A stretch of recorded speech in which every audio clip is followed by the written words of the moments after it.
Hi friends, అందరికి good evening. ఎలా ఉన్నారండి? అందరూ బాగున్నారా? నా పేరు లావణ్య. ఛానల్ పేరు వచ్చేసి లావణ్య కుకింగ్ వ్లాగ్స్ అండి. లైక్ చేయండి, షేర్ చేయండి, కమెంట్ చేయండి ఫ్రెండ్స్. ఒక 2-3 డేస్ నుంచి అయితే వీడియోస్ ఏం పెట్టట్లేదండి. ఈరోజు అయితే షార్ట్ వీడియో పెడుతున్నా. ఈరోజు ఎగ్ రైస్ ఎలా చేయాలో చూద్దాం. సింపుల్గా చాలా టేస్టీగా ఉంటుందండి. కొంచెం గిన్నె పెట్టుకొని అందులో కొద్దిగా ఆయిల్ పోసుకొని ఆవాలు జీలకర్ర వేసి ఒక 2-3 ఎగ్స్ ఉంటే 2 ఎగ్స్ కొట్టి పోసుకొని మంచి ఎగ్స్ కొద్దిగా నూనెలు ఉడికిన తర్వాత ఉప్పు, కారము, పసుపు వేసి కొంచెం ధనియాల పొడి వేసి బాగా కలిపిన తర్వాత ఉన్న రైస్ ఉంటుంది కదా, నేనైతే నైట్ మిగిలిందంటే అన్నంతో అయితే చేస్తున్నా. మీ దగ్గర వేడి అన్నం ఉన్నా చేయొచ్చు, బాగుంటుంది. అన్నం మంచి ఇట్లా పొడి పొడిగా ఇట్లా విప్పి అన్నం ఇట్లా వేసి మంచిగా కలుపుకోవాలండి. ఫస్ట్ మంచిగా కర్రీ అంతా కలిసేటట్టు చేసుకోవాలి. కర్రీ కలుపుకున్న తర్వాత మళ్ళీ కొద్దిగా వేడైన తర్వాత మీదికెళ్ళి కొంచెం కొత్తిమీర వేయండి. టేస్ట్ అయితే సూపర్ ఉంటుందండి నిజంగా. ఇది సింపుల్గా ఇందులో ఆవాలు, ఉల్లిగడ్డ, టమాటా, పచ్చిమిర్చి అసలు ఏం అవసరం లేదండి. కొద్దిగా మనకు టైం లేనప్పుడు కొంచెం తొందరగా చేసుకోవాల్సి ఉంటుంది కదా హడావుడిగా. లంచ్ బాక్స్లోకి బ్యాచిలర్స్కి ఇట్లా చాలా టేస్టీగా ఉంటుంది. ఒకసారి మీరు ట్రై చేయండి.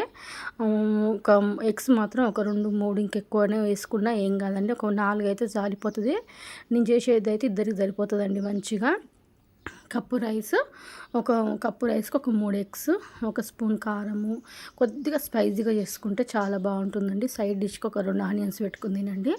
టేస్ట్ అయితే సూపర్ ఉంటుంది. ఇక ఎగ్గులు కోసి ఉల్లిగడ్డలు కోసి ఇవంతా పెద్ద కర్రీ అంతా చేసి టైం లేకపోతే ఇట్లా చేసుకోండి. లంచ్ బాక్స్లోకి అయితే సూపర్ ఉంటుంది. కొంచెం తిన్నా కూడా తినాలనిపిస్తుంది ఎండాకాలం అయితే.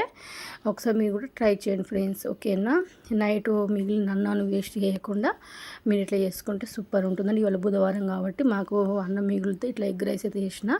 వేరేగా ఫ్రైడే, సాటర్డే అయితే టమాటా రైస్ అన్న వట్టి అన్నం పోనుకైనా వేసుకోవాల్సి వస్తుంది. నాకు ఇట్లా ఎగ్ రైస్ చేసుకొని సింపుల్గా చేసుకుంటే చాలా బాగుంటుంది. ఇందులో ఇంకా క్యారెట్ తురుము, క్యాబేజీ తురుము వేసి సోయా సాస్ ఇవన్నీ ఉంటాయి కదా, ఇంకా అలాంటి సాసులు వేస్తారు కదా, ఇంకా సూపర్ ఉంటుంది. కానీ అంత హెవీగా ఎందుకనే కదా మనం ఇట్లా సింపుల్గా వేసుకుని అవన్నీ ఇప్పుడు ఎండాకాలం తిన్నాం అనుకోండి కడుపులో మంట వస్తుంది.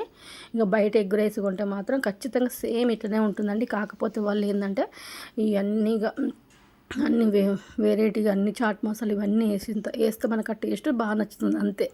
ఇంకా అసలు ఇట్లనే తినండి, సూపర్ టేస్ట్ ఉంటుంది. ఓకేనా? Bye take.